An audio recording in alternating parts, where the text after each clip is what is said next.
no credit score, no collateral, or business income is required to receive a microloan. They have what's called the first time loan, and it starts at no more than $2,500. In terms of eligibility, they're really focusing on minority, women, immigrant, and or veteran-owned businesses or businesses in economically distressed urban and rural areas. What's going on, guys? Welcome to the Credit Plug channel. So for today's video, I'm gonna be sharing with you how to get to the bag, especially if you don't have the best credit. Now, before we dive into today's video, I just want to let everyone know that this is not financial advice.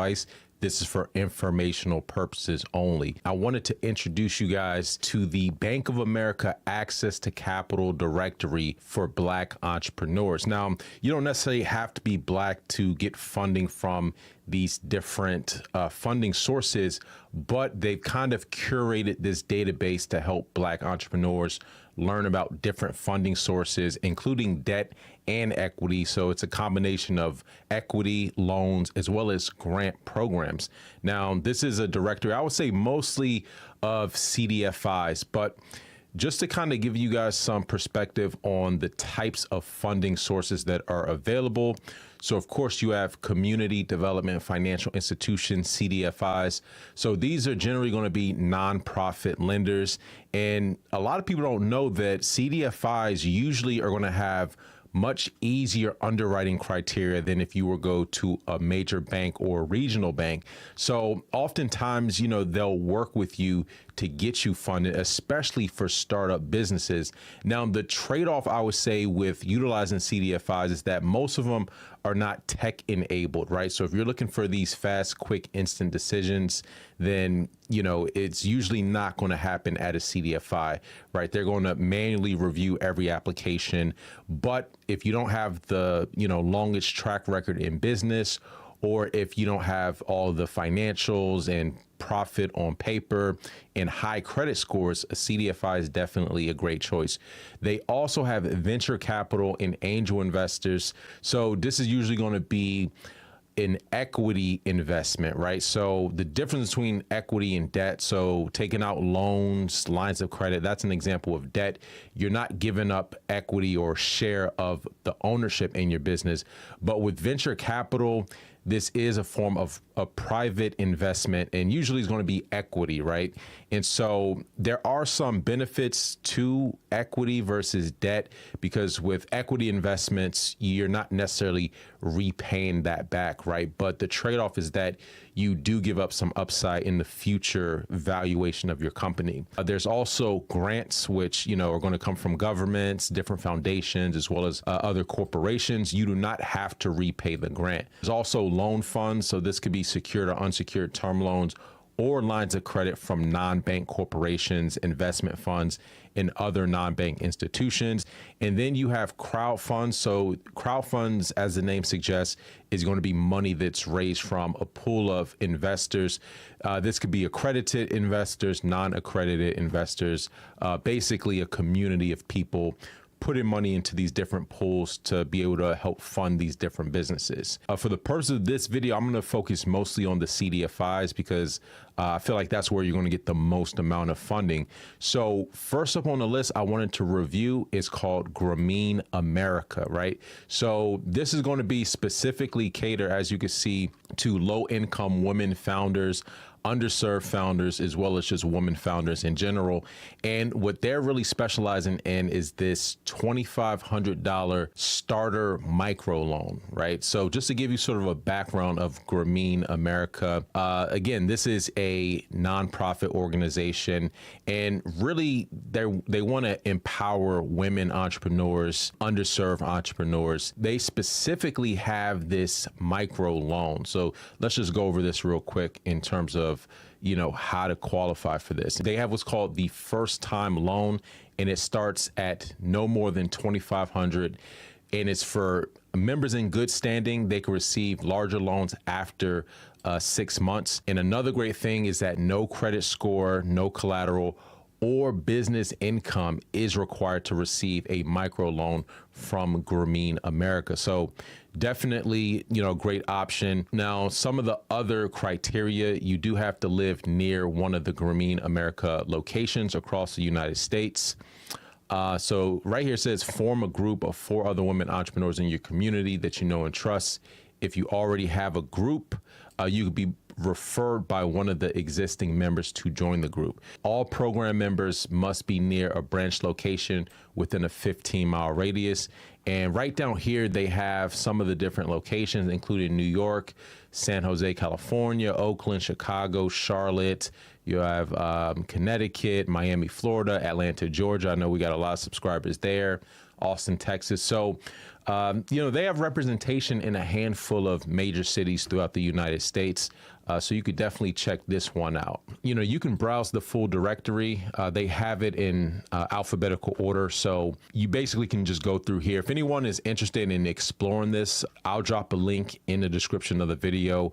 Some of these different CDFIs and loan funds are very specific to certain areas and locations. So I'm not going to cover each and every one, but I did want to highlight a handful where I think a lot of our subscribers could probably get access to funding, right? So we just went over Gine America. That's going to be more or less for micro loans. I also wanted to go over AltCap. They offer a business loan. So in terms of the details of their business loan, so they provide entrepreneurs $5,000 up to $250,000 in debt capital to operate and grow their businesses. They offer fixed interest loans. So their rates are going to be based on the prime rate set by the Federal Reserve. So currently, I believe the prime rate's like 8.5%. So they're doing prime rate plus 4 to 6. So you have an idea of what that cost of capital will be. Prime rate right now is about 8.5%. And so prime plus 4 will be 12.5 to about 14.5% on a 3-year note, anywhere from $5,000 to $250,000. Almost on par with some of the commercial banks. But again, their criteria is going to be a lot more relaxed versus going to some of the commercial banks. Now, in terms of eligibility, they say they work with businesses from any industry at any stage of their business life cycle, from startups to mature businesses. So as it says right here, as a community development financial institution, AltCap focuses its capital deployment to entrepreneurs that have been overlooked by mainstream financial institutions, right? So that's one of the key points I want to just make about CDFIs is that CDFIs are really the alternative if you can't go to the major banks like Chase and Truist and PNC,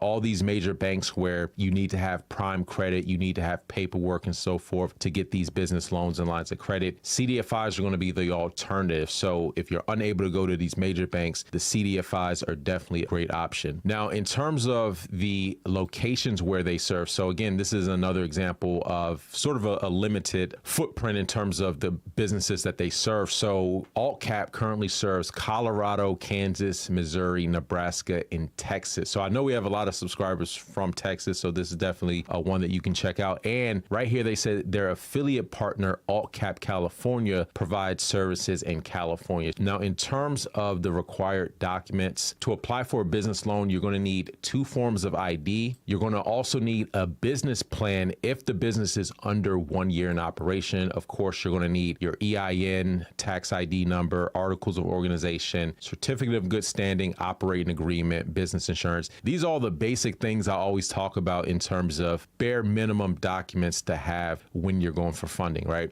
Now, in terms of the financials, again, very basic stuff. 2 years of personal tax returns, income statement, balance sheet, cash flow statement. So again, income statement, that's going to be your P&L, balance sheet, cash flow statement. All these things you can pull out of your accounting system like a QuickBooks or a Xero. If anyone needs an accounting system, I've dropped a link in the description of the video. Business debt schedule. Again, we have templates for this. This is just so that these institutions and lenders can actually calculate your business's DTI, right? So they're going to look at your income statement, they're going to look at your business debt schedule and see how much debt that you could, additional debt that you could service, taking in consideration your cash flow as well as your monthly debt obligations for the business. They also want to look at the last 3 months of personal and business bank statements. Startups should provide a business plan and financial projections in lieu of historical financial statements. So this is another important one. So if you are a startup, obviously you're not going to have the historical income statements, P&Ls, balance sheets, and so forth, but you can put together financial projections. Here's another game changer right here. We have Bridgeway Capital. So they also offer business loans. Now they have micro loans for entrepreneurs, loans for startups, as well as loans for growth. Micro loans, startup loans kind of fall within that same category. Micro loans are really going to be small dollar amount loans. Business growth loans are usually going to be for established businesses, right? You've already established a proof of concept. Now here's this capital to further help you accelerate. And that's usually going to be larger loan amounts. Usually you have to be in business for at least 2 years. They cover the tri-state area of Western Pennsylvania, Eastern Ohio, and Northern West Virginia. So they have loans for startup and expansion from $10,000 up to $5 million, flexible terms, competitive fixed rates. In terms of eligibility, they're really focusing on minority, women, immigrant, and or veteran-owned businesses or businesses in economically distressed urban and rural areas. Their average small business loan is $350,000. Again, so this one right here is another game changer, Bridgeway Capital. The next one I wanted to go over, and by the way, where I'm pulling these from, again, you can go through this list. They have multiple pages of these. As you can see, a lot of these CDFIs I've covered at some point, but then there's a lot of these smaller ones that we really haven't covered. Community Reinvestment Fund is actually one of the largest CDFIs. They really start at $150,000 and up. So they really specialize in SBA 7A. They're really not looking at any small deals. And I would say they're more or less established businesses. Another one I wanted to go over real quick, and this is going to be for a lot of my local DMV business owners, is Baltimore Community Lending. Now, despite what the name suggests, they actually do offer business loans as well as commercial real estate loans outside of just the Baltimore County, Baltimore City area. So like Anne Arundel, Howard County, and a couple of other areas you can get business loans. But what's really cool about them, they're going to be offering small business and micro loans to startups and entrepreneurs who have good business models and reasonable credit but lack collateral or face other barriers. So they have what's called the Emerging Loan for Startups and Existing Businesses, $10,000 up to $50,000. Now, I believe with the Emerging Loans, it's for businesses that are less than 2 years. Whereas the growth loan, which starts at a minimum of $50,000 and goes up to $150,000, terms out to minimum of 5 years to 10 years. So this is going to be for more established businesses, right? So growth loans for entrepreneurs in business for at least 2 years. Emergent loans, $10,000 to $50,000 in terms from 3 to 6 years. So interest rates range from 7.25 to 9.25. Now, this is a really good rate because prime rate currently is 8.5%. So you could potentially get a interest rate that's lower than prime or maybe slightly above prime, right? Most commercial lenders are going to do prime plus 2, prime plus 4, 6, whatever the case is. Interest rate between 7.25 to 9.25. Let's say if you were to get that on a 10-year note for $150,000, if you were to apply as part of this growth loan, that to me, I feel like you can do a lot with that, and the cost of capital is not going to be that crazy, right? So in terms of how you can deploy these funds, this could be used to purchase inventory, supplies, build out a leased or owned business office, machinery, furniture, equipment, or for just working capital, right? Now, to be eligible, all borrowers of 20% or more must sign a personal guarantee. Borrowers cannot have a bankruptcy that was resolved less than 2 years ago, and borrowers cannot have outstanding debt to the IRS unless entered into a written repayment agreement with the IRS, right? So a lot of times banks will do what's called a 4506T, where they'll pull your tax transcripts and, see how, what income you filed, or if, let's say, you currently owe any taxes. But the thing I wanted to just get across is that even if you may owe taxes to the IRS, at least get into a repayment plan, because let's say you have outstanding taxes, but you haven't paid it, or you haven't entered into a actual repayment plan, which I believe with the IRS, the plans can extend out to like 7 years where you make monthly payments. Either way, whether you pay your taxes off in full or if you're in a repayment, lenders basically will look at that kind of similarly, right? But if you just didn't address your overdue taxes, then that can actually prevent you from getting funded. So at the bare minimum, if you haven't paid your business taxes or even personal taxes, at least get into a repayment plan with the IRS so that you could still be able to get access to funding, right? Now, another thing I wanted to highlight says at BCL, which Baltimore Community Lending, we do not have a credit score cutoff number. We look at applicants' whole story. They also have some commercial real estate products as well. What's really interesting is they have what's called this guidance line of credit. So this is going to be really for developers or investors who need a committed source of funding. And so it supports the activity of a borrower who anticipates acquiring and rehabbing a series of products. This is designed for developers, including nonprofits and individual investors with a vision to rehabilitate properties in low and moderate income neighborhoods. So this could be used for 1 to 4 family unit residential, for rental or ownership. Rental investment properties must be refinanced after the project completion. So again, this is something that real estate developers, investors can leverage. So another funding option is going to be the Appalachian Growth Capital. Now, the Appalachian Growth Capital is a nonprofit 501c community development financial institution serving 32 Appalachian counties. Did you know that CDFIs are 28% more likely to approve loans to businesses than small banks and 71% more likely than large banks? So this goes back to what I was saying about CDFIs being one of the best resources when it comes to, let's say, businesses that have challenges credit-wise or even when it comes to their financials within their business. You're going to get a much higher chance of getting approved at a CDFI versus going to a small regional bank or even a large bank. Since 2020, they've made over 91 loans to small businesses and over $15 million in loan capital dispersed. Now, some of their partners and investors include People's Bank as well as Huntington Bank, which some of you might be familiar with. Now, just real quick, I just wanted to go over one of their funding partners, People's Bank. So People's Bank offers a host of different business credit products, loans, lines of credit. They also do underwrite their credit cards. So interestingly, they do have a business platinum secure credit card. Let's say if you have challenged credit, but you want to build your business credit by using some of your own funds, this is definitely an option. I'll probably do a whole separate video on that. But besides that, they do have a handful of other business credit cards that do offer a couple of 0% offers on purchases and balance transfers. For example, their business platinum. They also have a low rate platinum card, business rewards, as well as a world elite. The last one I wanted to go over, this is going to be ACE loans. Now, this is for businesses that are based in Georgia. Now, I know we have a lot of subscribers in the Atlanta area. Now, again, if you're watching this and you haven't seen a financial institution that,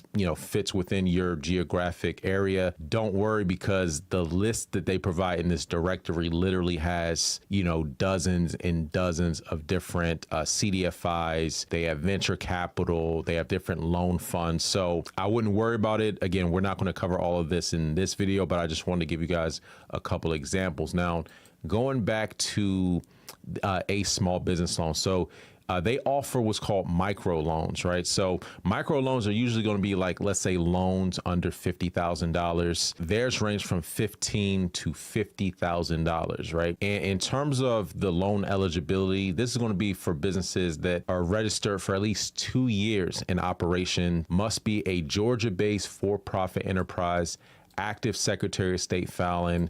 How you can use these funds. This could be used for working capital, inventory, equipment, vehicles. These have terms out to 60 months where you'll pay monthly principal and interest. The rate is fixed up to 12%. So 12% would be the highest rate. Fees to keep in mind, they do have a one-time application fee of $50 and a 3% origination fee. Usually with those origination fees, let's say if they approve you for 50,000, they'll just take the 3% out of the loan proceeds. So even though the loan will be 50,000, you have to pay back 50,000.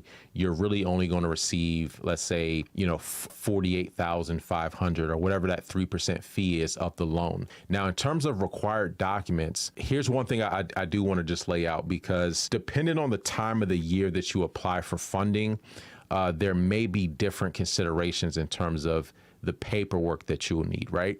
So right now we're past the tax deadline, right, for 2023. And so unless you file an extension, most lenders are going to expect that you have filed your 2023 taxes by now, right? So they're going to require 2023 business tax return, because remember, they're only giving out loans to businesses that are at least 2 years time in business, at least for this program.